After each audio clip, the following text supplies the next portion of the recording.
हज़रत इमाम बुखारी का बचपन। हज़रत इमाम बुखारी बचपन में ही यतीम हो गए थे। आपकी वालदा ने आपकी बड़ी मेहनत से तरबियत की। वाक़या ये है कि जब इमाम बुखारी की बचपन में आंख चली गई, नाबीना हो गए थे, तो वालदा को बहुत सदमा हुआ, इसलिए कि एक तरफ वो बीवा थी और दूसरी तरफ छोटे से बेटे को अचानक ये हादसा पेश आया कि बिनाई चली गई। तबीबों ने इलाज किया, इलाज से आजिज आ गए, बेज़ाहिर कोई फ़ायदा नज़र नहीं आया। वालदा माजदा अपने यतीम बच्चे की इस हालत पर रात दिन अल्लाह ताली के सामने रोती रहती थी और दुआ करती रहती, और बहुत ज्यादा दुआ वो सिदका का एहतिमाम करती थी। इमाम बुखारी की वालदा बड़ी इबादत गुजार, खुदा रसीदा खातून थी।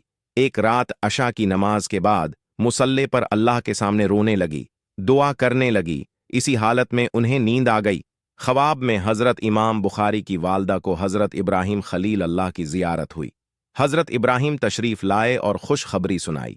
ए औरत, इमाम बुखारी की माँ, तुम्हारे रोने और तुम्हारे दुआ करने से अल्लाह तबारक व ताली ने तुम्हारे बच्चे की आंखों को दरस्त कर दिया। जब रात गुजर गई और वालदा सुबह बीदार हुई तो देखा कि अल्लाह ताली ने उनके बेटे मोहम्मद इब्न इस्माइल बुखारी की आंख को वाक़ातन दरस्त कर दिया था। फिर बाद में तो अल्लाह ताली ने इस कदर आंख में रोशनी अता फरमाई कि इमाम बुखारी ने अपनी मशहूर किताब तारीख कबीर को चांदनी रात में चांद की रोशनी में तसनीफ फरमाया।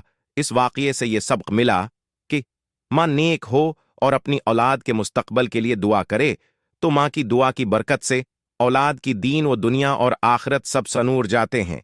औलाद को तकलीफ और मुसीबत हो तो माँ को चाहिए कि खूब दुआएं करे, अल्लाह ताली की बारगाह में खूब रोए। अल्लाह ताली माँ की दुआ की बरकत से औलाद की तकलीफ को दूर फरमा देते हैं। माँ की दुआ बहुत जल्दी कबूल होती है।